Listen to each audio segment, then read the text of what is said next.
ConnorGolf.com.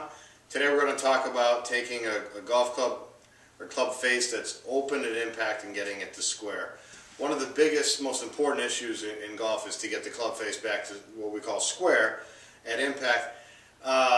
If we don't, and we don't fix that right away, we don't fix the club face, what's going to happen?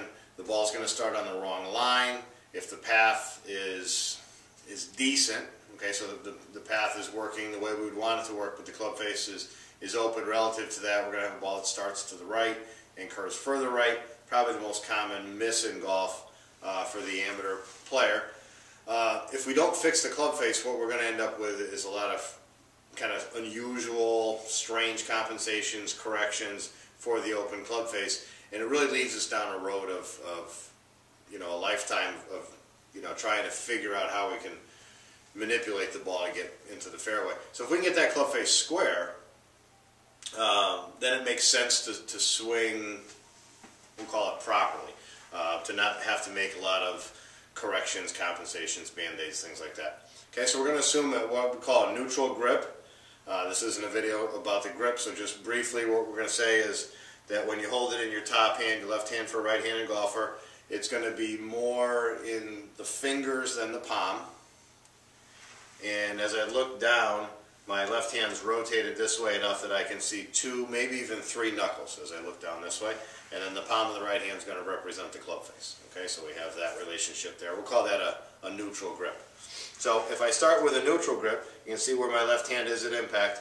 And if the club face returns square, the left hand isn't going to be here anymore. It's going to be actually turned a little bit clockwise from where I started, and that club face is going to be open. So what we need to do is, for the person who consistently is returning an open club face, is as the club is nearing the golf ball, as it's coming towards the golf ball, we're going to take these 3 knuckles or 3 fingers and we're going to rotate them down towards the ground.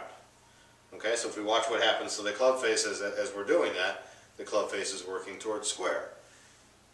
If I have a club face that's open from where it started, the back of the left hand is going to look more towards the sky. If I get it to square, okay, it's working towards looking down. Okay, the other kind of common thing that we hear or I see a lot is, we'll ask people to take the forearms and really rotate through this way, and that'll work. That'll get the club face square. The problem with it is, the more I do this, the more I'm prone to kind of scooping, lifting at the golf ball, as opposed to if I turn down, I can get a more solid strike on it. Okay, so as we're changing directions, we're going to feel that the back of the left hand works down towards the ground. That's going to get the club face square. It's going to get that nice flat left wristed impact that we want to have.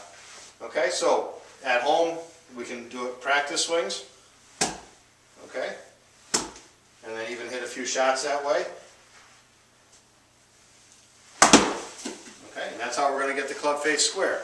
If you slice the ball, if you've been told that you come over the top, you got to fix the face first, and this is the way to do it. So we're going to take an open club face and we're going to get it to square by taking that left knuckles, left hand, and rolling it underneath, getting this to look at the ground. That'll square up your club face. Thanks a lot.